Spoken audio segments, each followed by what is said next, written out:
Hello, everyone. It's Reverend Sarah from St. Paul's United Church in Paris, Ontario, and I'm doing a midweek check-in to see how everyone's doing. We're just a little over a month back into school for kids, for students, for teachers, and for caregivers, and so just wondering how everyone's doing, whether you're doing online learning or in classroom learning, just seeing where everybody's at with levels of anxiety, excitement, things that are positive about the experience for you. I'd love to hear about any of them. So let us know in the comment section below, or of course, you can always check in with me at my church email or our Facebook Messenger and let us know.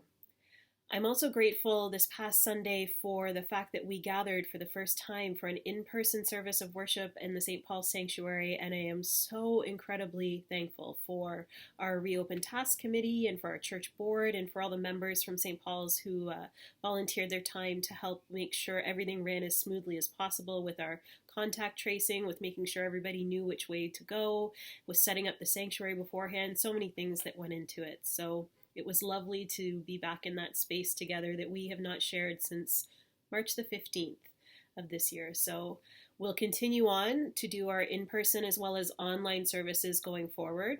I know some feedback I did receive about the online portion for folks was that some people found the sound a little bit hard to hear, so we'll work on that for this week. That's good feedback for us to have. If there's other feedback you'd like to offer, then please do. We'll do our best to figure things out as we go along.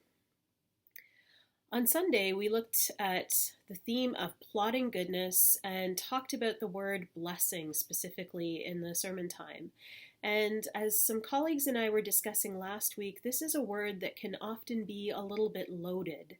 And it doesn't always mean what people think it means, and it's can sometimes be used as a way to exclude some people. And one of the things we're asked to think about this week is to think about a story or a time when you observed or participated in a group that saw itself as blessed to the exclusion of others rather than for the blessing of others. And I apologize for this example in advance to any of my friends who are of the Roman Catholic faith. I know this is not necessarily your own beliefs or your own experience, but I had the opportunity to go to a friend's wedding a few years ago, and there was communion at the wedding, and I wanted to take it so badly, but I was a soloist at the wedding, singing at the wedding, and so they knew I was not a member of the Roman Catholic Church. They knew I was a United Church member, and so I was not allowed to go forward for anything but a blessing. I couldn't take communion with everybody else there, and it didn't feel that awesome.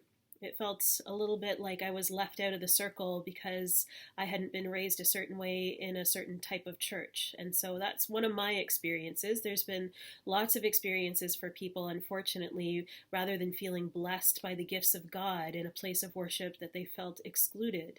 People who identify with the LGBTQ plus community, people who have different gender expressions, people who have different levels of ability, whether they are hearing impaired or visually impaired. There's been lots of things that have made people feel excluded in places that we call the church. So I wonder if there's an example that you can think of and that you would like to share with me or just think on in your own life.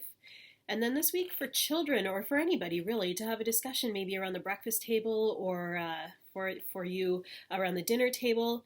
How about you tell us about a grown-up or another child who often asks you to help them out? And how does helping someone make you feel? I love this question. It's a really good one because helping somebody can be a really great and wonderful thing if we simply do it for the sake of helping. That is being a blessing so that others might be blessed by you. And I love that part of it. But sometimes it gets twisted around and people do something for you because they want something in return or for a personal gain. Then the blessing part of it gets lost in that part of it. So think about that and have some discussion. It's a really great time for those discussions to come up around the dinner table while you're sitting around in the morning before you get the bus or before you drive to school or on the drive to school, whatever that looks like for you.